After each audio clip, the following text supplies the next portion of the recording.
Islamic বক্তা ও শিল্পী কবির বিন সামাদের সাথে অনাকাঙ্ক্ষিত ঘটনায় দুঃখ প্রকাশ করেছেন চেয়ারম্যান আব্দুর রব।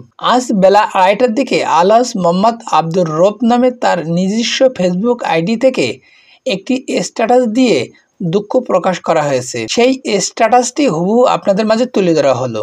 আসসালামু আলাইকুম প্রিয় সাতক্ষীরাবাসী, গতকাল সাতক্ষীরার আলিপুর চেকপোস্ট আমাদের এই আয়োজনে ইসলামিক জলসার আয়োজন করা হয়েছিল। সেখানে দ্বিতীয় আলোচক হিসেবে ইসলামিক আলোচক ও সঙ্গীত শিল্পী কবির বিন সামাদ উপস্থিত ছিলেন। বক্তব্যের এক পর্যায়ে একটি হাদিস জানার জন্য তার কাছে জিজ্ঞাসা করা হয়।